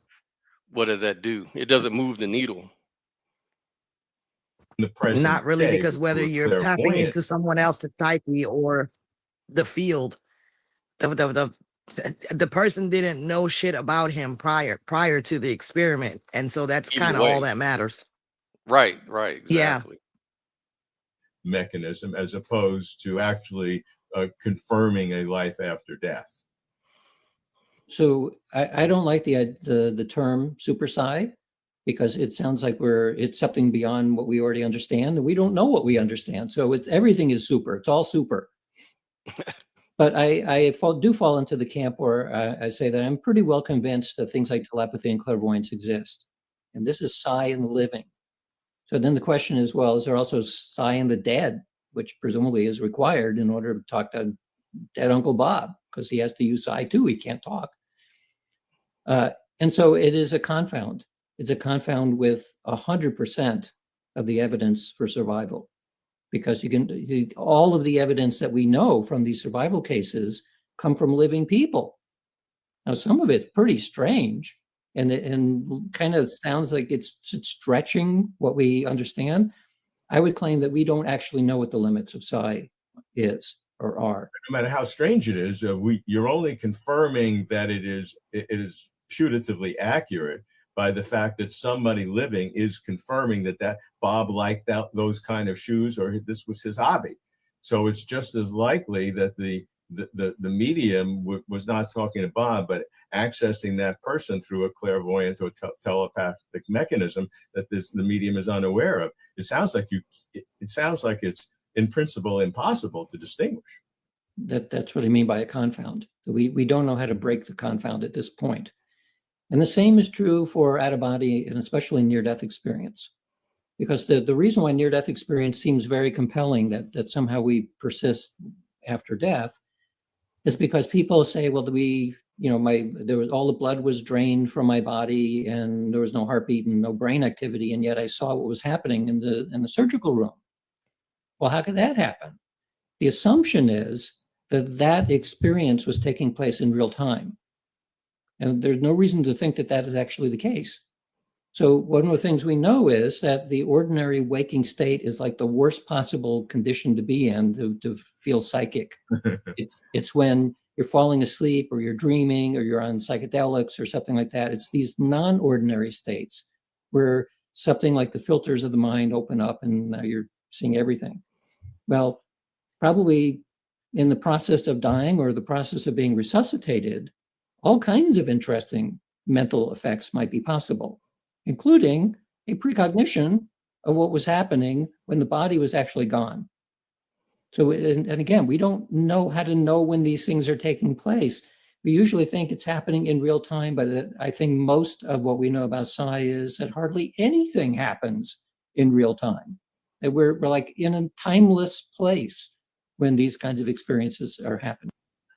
Which goes to say that even if everything that we're saying about psi is true, the evidence for life after death is uncertain. Yeah, that makes sense to me. That kind of makes sense. Like, that's an assumption. When you think it's all happening in real time, you're forgetting what time even is. Yeah. Time is just a focal point of consciousness. Mm-hmm. Like a fixed point. But when you're having those experiences, you're actually perceiving the field, which is the past, the present, and the future all at once. Mm-hmm. So it's just an illusion that there's this life after death. It could be an illusion, because you're just, like you said, tapping into a field of patterns that may have already been gone in your particular time. Well, it depends on what you consider to be life, but like consciousness persists. Consciousness doesn't cease to exist. So you're not still alive. You're not gonna continue on your life, but consciousness just returns to its original state. Yeah, the form or original or the pattern. perception. Yeah, It the no longer forms and patterns focuses are on eternal. Yeah. Yeah, it no longer focuses on a fixed point. That's when you die. Mm-hmm. Yeah. Yeah, exactly. Based on all the information. That's what I would conclude. And I am, as much as anybody would love to think that the physical body and the mind are separate enough so that when the body dies, yes, I'll go on to something else. I mean, I understand why people want that to be true. I'm just not yet convinced that that's the case. Yeah. It could be people just want to believe shit. That's why they believe in all this souls Yeah, and well, dualism. but it comes from somewhere. It's because consciousness has a it wants to exist, obviously, and it's probably just an inherent feeling that we all have that life continues infinitely. You know, And then you mix your ego into it. So, not just right? that, but now you want your ego to live on forever. You want your But that's idea just of, yeah, that's just your limited. That's just your limited perception of your, identity. It's just your identity. Because yeah, while you're human, you identify with your identity. The consciousness has been integrated into your psyche, which is your identity. So right. yeah, of course you're gonna see it as, okay, it's me. I want to live on. Yeah, yeah, because you already see yourself as so self-important that you should live on. You deserve to live on forever. Like, Right. I mean, you're only identifying with your personhood as a human. You know what I mean? You couldn't mhm. imagine just being pure consciousness. And I like this whole idea of the science of magic because when you think about it, science has always been studying magic. If you think about it, because you got to understand in the ancient world or the early, hundreds of years ago, everything was explained in terms of supernatural and magic. You know what I mean? And so science went and started looking into these things, like gravity, like all the things in the world that we've discovered. And the more we've learned, we changed it from the term magic, and now we just call it facts, the facts of the world. So actually, this could just be this, this psi Right. I phenomena. mean, Consciousness could just be another fact of the world. the thing is, we're going to call everything supernatural and magic if we don't understand it. That's all that is. Right. We don't understand it, so it must be magic. But it's Right. really not magic. Right. Right. Because magic to me sort of sounds like this unbelievable, it goes against how nature's supposed to work. So it's like, despite the fact that nature works this way, magic is going to make it work anyways. It's going to like supersede the natural world. It could just be this thing we call magic is just our misunderstanding that it's still consistent with nature. It's just that we don't think it is because of a Yeah, lack of information. we only see one aspect of nature, what we can see with our eyes, materialism. We Hmm. don't think that there is anything else. Because again, it has to do with the ego. We see everything as our own identity. We identify with the physical things that we can see. You know what I mean? But honestly, we all believe in unseen things. We Oh all yeah. do. We believe in love. I Concepts. don't give a damn. Hmm. Hmm. Yeah, we believe in all kinds of concepts that you can't Feelings, touch or all kinds of fucking feelings. uh Yeah.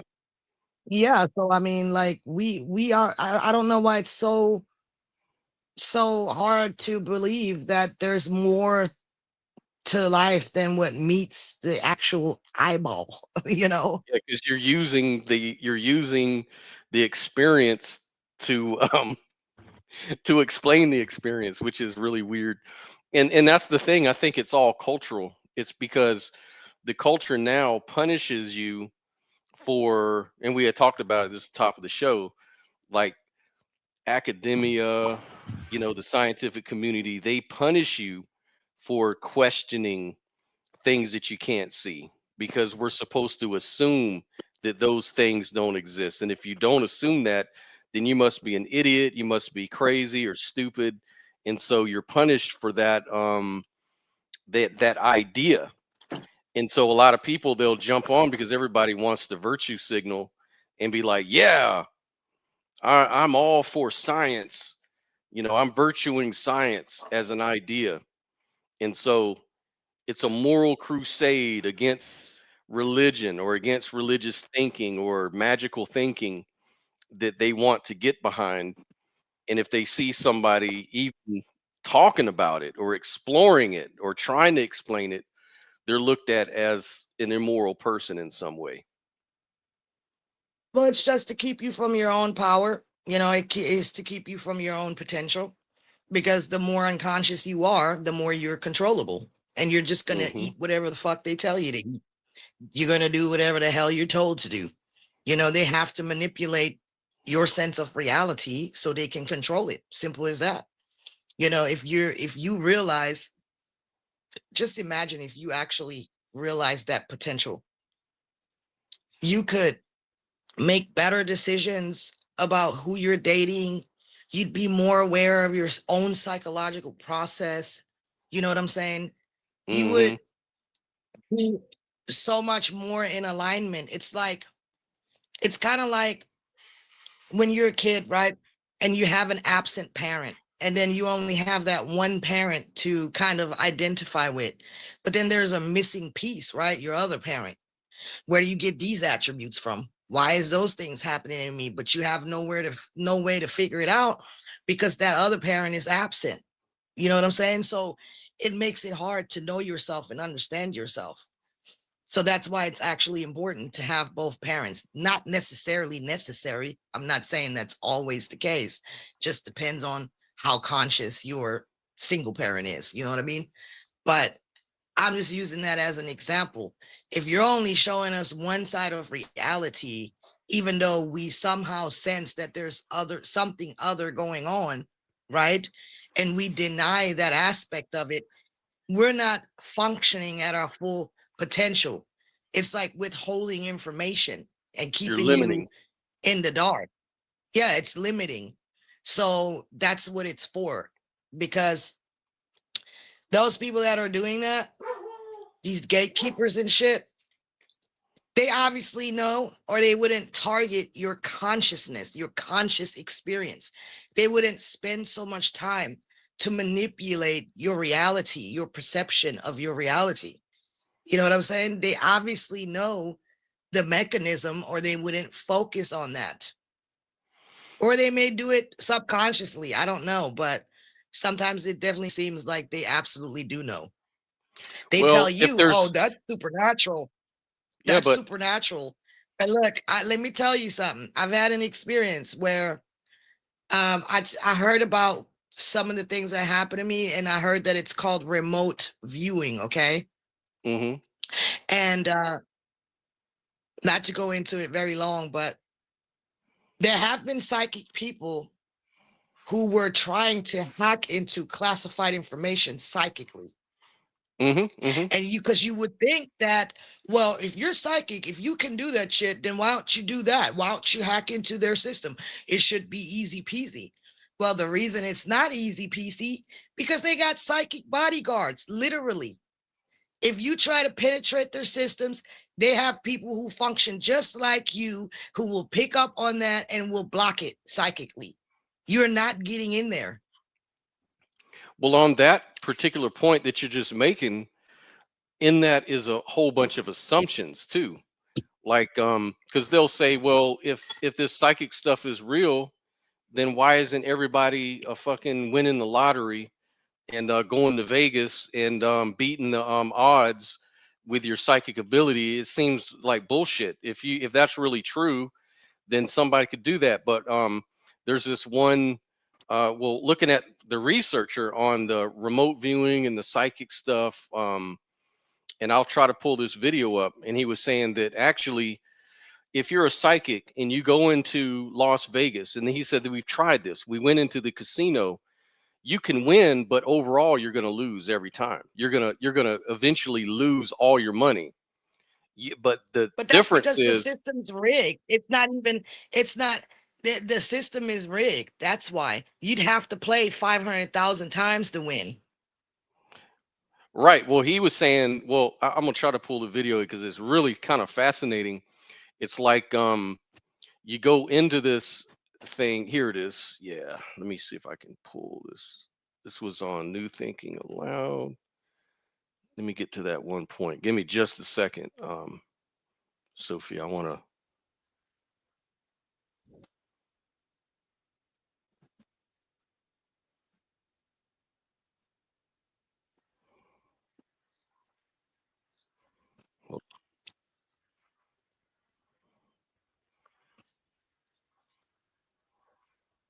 Hold on.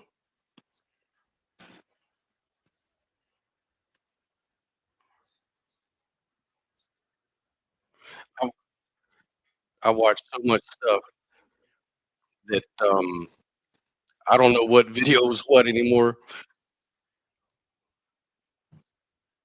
Let me just see. I think this is the one. Well, I just wanted to read something real quick as well to Sure. kind of Go ahead. co-opt this video. I Uh don't huh. necessarily agree with everything the man said, Right. because I don't necessarily agree with some of his explanations of what he thinks those things may mean. Nevertheless, what I wanted to read is that it's about this paradigm shift is a real thing, and Mm-hmm. modern science is definitely shifting its gears into that direction. And I wanted to pull up this here. So, there are many examples of scientific examples of fields and respected researchers who have already embraced consciousness as primary, fundamental, or irreducible. Okay. Mm-hmm. Mm-hmm. Even if they don't always use the word idealism or mysticism or any of that, these are mainstream scientific frameworks, not fringe, and they directly support our statement that studying consciousness will become the new foundation for studying reality. All right. So, Mm-hmm. number one, we have the quantum foundations, which is Wheeler's Participatory Universe by John Archibald Wheeler, right? Mm-hmm. So, Wheeler, a legendary physicist who coined black hole, argued that observers participate in creating reality. His motto: no phenomenon is a real phenomenon until it is an observed phenomenon. So that's him.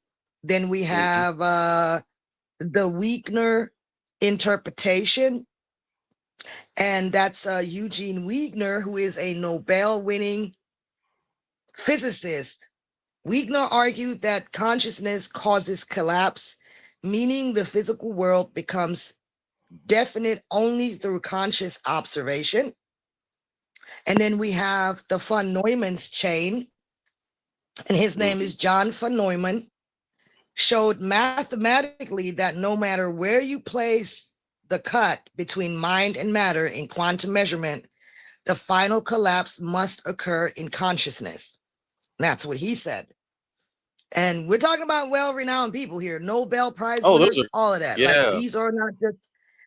these aren't just rinky-dink ass some backwood fucking scientists. All right, they're working on some of the biggest things we got going on right now in the background.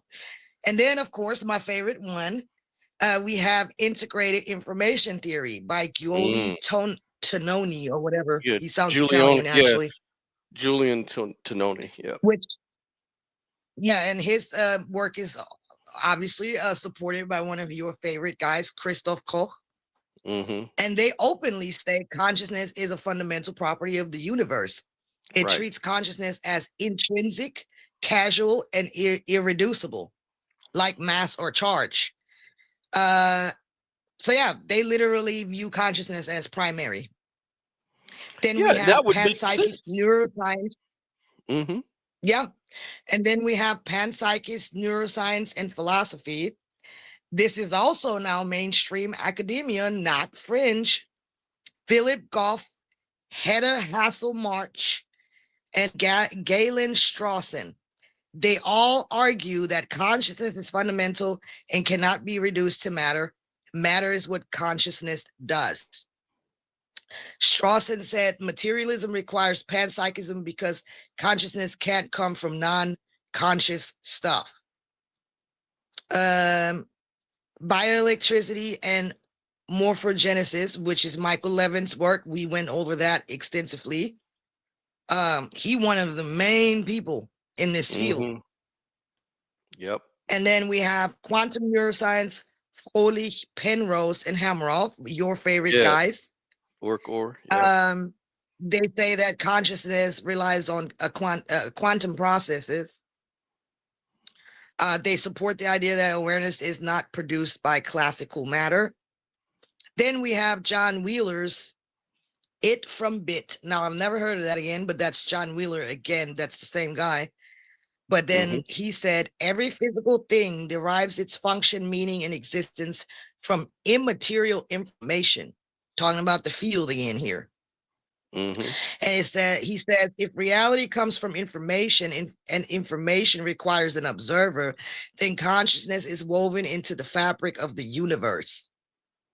Matter is downstream of mind. Kind of Right. like my hierarchy of consciousness. That's what he's actually saying. Yeah, I mean, I can go on and on. There are so many more, and these are mainstream, well-renowned scientists working on some of the biggest projects right now that will eventually lead to an upgraded version of humans, period. Yeah, but see what you don't understand though is if there's a possibility that you don't even exist, then none of that really matters, does it?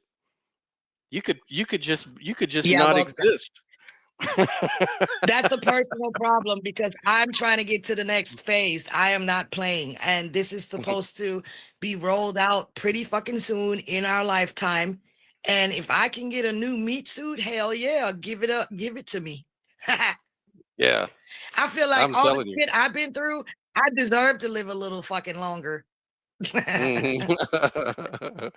Yeah, I think it's wonderful seeing the paradigm shift of just being interested in consciousness and mind and what its nature is, what it can, what it can't do, what the limitations are, if any, and what they are. Like, like the dude was saying, for most of our history of science, you wouldn't even talk about consciousness. He even took a whole damn course, college, trying to be a PhD in neuroscience, and they never said consciousness once. Like, it's such a bad word you can't even say it, and that's supposed to be what the damn thing is about. But but it's like they're But so that's just scared of crazy. the Just word. think about it. It's just crazy that you're basically required to disregard consciousness. Like, you just got to think about that, how sinister that is. Hmm. I just disregard consciousness. What do you need consciousness for? That's like telling you to your face, obey, go back to sleep. You know what I'm saying? Quit asking questions. Do as you're told. Shut the fuck up. Go along. Just go along. Go along, man. Shut up. Just go along. Yeah, That's what they're and telling you. Disregard consciousness. Consciousness got nothing to do with nothing. You delusional, whatever. and Sure, if you Bob. read Sure. it, Sure, Bob. and if you read all the literature, the reason they look at that stuff as bad words and stuff you shouldn't talk about is because we're trying to escape the dogmatism that religion has put us through. They used to burn scientists at the stake, so now things have changed, but now they're the ones who are being dogmatic in many ways. Like, That's right. And we're how just funny tired of that living was. under their yoke. We're tired of living under their yoke, and the tables are turning, and they know it because Hmm. you either gonna evolve or you don't.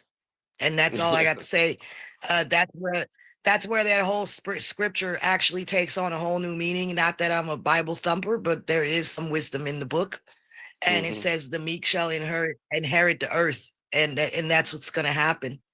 It's gonna happen. They're all this oppressive ass bullshit. It's done. It's done and over. Their time is up, and it's just coming to an end. They might as well start saying their prayers. Yeah, because humility is a quality that will allow you to cooperate. It'll allow you to explore. It's if everyone come And approaches humility. things. It's Let me more. make one thing clear. Hmm. Humility doesn't come from emotionalism. We confuse love and humility with emotionalism. Humility doesn't have shit to do with emotionalism. That's just your nervous system, right? That's physical. What it has to do with is coherence, and the future will be coherence, not emotionalism. Hmm. Because yeah, Because because at the end of the day, what you define as love, right? I'm saying you because you have a different mind frame. It's not emotionalism. What you want is coherence. What you want is wholeness. What you want is equal reciprocity. This is what you want. You want reality reflected back to you, clean, organized, and rational, and you want it to be reciprocal. You don't want all these distortions reflected back to you that people project onto you because of their emotionalism. That is yeah, destabilizing, and the time for that is done and over. We're moving past that. We're moving into coherence. That is love. Love is a way of life. Love is not emotionalism, possessiveness, trying to control outcomes. None of that shit. None of it. exactly, Sorry, exactly. I And got you on. know, and I got like well, super passionate. that's interesting. There's a guy who he was a physicist, theoretical physicist, and his name was David Bohm. And one of the things he said, they asked him about evil, and he said, "Well, what is evil from your point of view?" And he says, "Evil is incoherence. Evil is when you That's don't right. integrate. Evil, when you can't integrate information in a holistic way, that's what we call evil because it goes That's against, right. the cooperation. It's divisive. It's contrarian. It's always And there. that's what cooperation is. Cooperation is integration. That's what it is. He's Yeah, absolutely right. yeah. That was amazing It's when he shadow said that. consciousness. Yep, and he right. He's right. And it makes perfect sense that science would converge at some intersection regarding what you call it, magic. Like if and not only magic but consciousness in general. Like, because if something's true, like there's no one way to get at truth. I think truth is holistic. So like if you want to know truth, then you're going to integrate. You should be able, it seems that way. I don't know if that's true, but it seems like you should be able to have scientific support. You should have emotional support. You should find, convergence on that same truth. Because how could something be spiritually true but not scientifically true? How could something be scientifically true but not resonate with people's personal life somehow in some way that it should intersect? So I'm looking for that. I'm always looking for convergence. It just seems to put more. It seems to increase your certainty level about something actually being true when you can find different convergence. It's kind of like evolution. Like the theory of evolution is not only proven through the fossil record, but it's also proven through genetics. It's proven through the study of geology. All these different fields converge on that same truth, that same claim, and they all back each other up, like, you know, and it seems like it's the same way here. If we talk about consciousness, there should be some scientific um, research about consciousness that can converge with the experience. Yeah, but they want people like us to feel isolated. They are very dismissive, which is the purpose of that is to make you question your experience, make you feel destabilized. You know what I'm saying? Hey, And Joel. Yeah, that Joel also jumped in. it's it's an attempt to distort your field. And Yeah. I ain't the one. I ain't the one. Hey Joel. I ain't the one though. No, we ain't talking about you, Joel. We're talking about magic. We were just watching a video on Dean Raid, and I guess you missed it. But we're talking about how magic is real, and we don't know for sure. Okay, we're not dogmatic, but we are exploring: is there scientific evidence for magic? So, anyways, that was kind of cool, and you're right. And that's why I'm saying there should be convergence, because that would just make the case stronger, you know, um, rather than weaker. Because if all you've got, it's kind of like if I go to church and I believe and I'm told that Jesus, walked on water or was raised from the dead, then it seems like if that's a plausible thing to believe, there should also be some sort of scientific evidence to back that up too. Why is it only from the storybook? It's never from any other source. Like, why can't we use different methods to come to the same conclusion? And this is the problem. This is what Main brings thing the though, certainty the down. main thing though with that, the main thing though with that kind of bullshit is why is it not repeatable? Right. Like, That's what I'm saying. That's science. That's science. That's scientific method. But the story though is, well, that's the whole point. It can't be repeatable. It was God's way of demonstrating a miracle. A miracle is something that is supposed to okay, be but he didn't supernatural. demonstrate that miracle in my lifetime. And if God wanted me to believe, then why wouldn't he fucking do this shit again? Like, I mean, does he like not being believed in? Like, does he get off on that? Is he some kind of narcissist that withholds and gives you the silence treatment so he can get a goddamn reaction out of you, or what? Like, what are we talking about here? A sadist? Well, he created you as a vessel of wrath.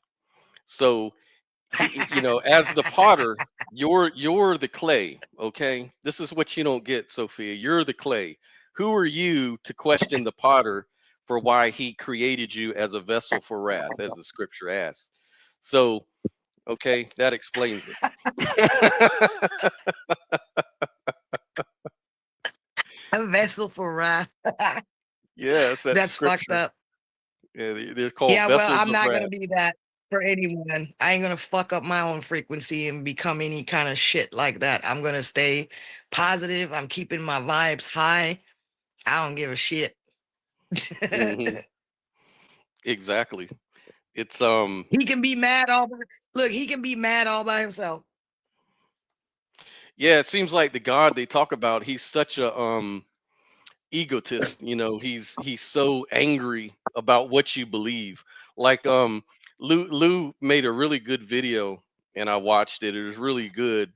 He was saying like, why is the Christian God, why does he demand belief so much? Like, why is it's where it's literally he will burn you in hell forever and ever and ever and ever and ever, because when you were in Well, this world, you didn't believe in him. you know like, why would he care so much whether he's believed in? that's because God is a false idol, and God is a narcissist, and God is a human concept. Which is no different to narcissism. And I know I bring this word up a lot, but that word is important because we're seeing a lot of it. And it's basically fucking our world is based on that, because that's what religion is. That's what this God is. He's a false idol. And a narcissist doesn't look for people to love him. A narcissist looks for people to follow him Hmm. blindly and do what they're told. Because what happens with a narcissist is he has this false image of himself and it has to be upheld. So he has to fucking seek validation for that, or it fucking collapses inward. You know what I'm saying? If you actually love the narcissist, he's going to collapse because you're loving the actual potential that he has, right? That the light that's in him, but he's not in tune with that. He's only in tune with an image of himself. And he thinks Hmm. that's all that he has. Without it, he dissipates, right? Without it, he dissolves.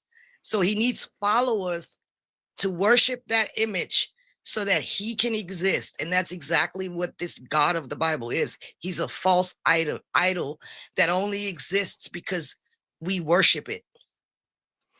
Yeah, and remember, as they say, he was the first cause. He was a cause of creation. But then the creation that we live in allows for children to be, raped and abused and all of this stuff. And so Yeah, he's even the rape cause of culture the is, yeah, he's the first cause of changing the perception of reality in the minds of his followers, where you become a part of his world. It's enmeshment is what that is. yeah. And You Joel lose brings up your a good you point. lose. I wanted to get someone on here. They call them universalists. I don't know if you're familiar with that, but there's these group of there's this denomination of Christians that reject everything we're sitting here saying. And I know this is you're absolutely right. But they're so small. Like I think there's a Universalist church here in town, and I wanted to go. I was actually going to go there and visit one time, but basically they're what I call flag waving weak need Christians. They're flag wavers because they deny all the core concepts of biblical Christianity, like of vengeance is mine, I will repay, says the Lord, that kind of stuff. They reject those scriptures. And they're so accepting. They're kind of like the left of Christianity, you know.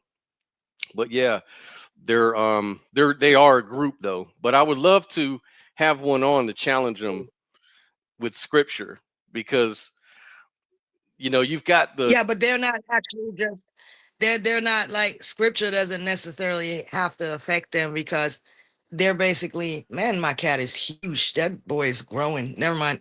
Um, they don't they embrace all like creeds and stuff. They're saying that at the end of the day, we all got something in common, and it doesn't matter what you believe in and right, stuff right, like right, that. right. So Hmm. I don't think that quoting a scripture necessarily would, you know, it, It don't they're mean not shit really to them. flag waving. Yeah, they were just basically flag waving fucking whatever they believe in. They hold on to the titles or to the religions that they come from. Um, but then they just say, oh, well, we all have something in common. We can all come together. And I mean, it's kind of wholesome, you know what I'm saying? But why not just drop the whole label of any kind of fucking religion? Why not just say, fuck all that shit, fuck all these ideologies. At the end of the day, right? We're all human. We're all conscious. We have more in common than what we think we do, and just leave all those labels. You know what I'm saying? But they're not doing that. They're still like holding on to uh, dogma. You know what I'm saying? Right. And I think with the universalist Christians that I've spoken to, um, they say that everybody's saved. Everybody, even the unbelievers are saved, and even the Christians that are bad are saved. Like everybody's saved, saved, saved. So in I don't effect, even know what saved means, man.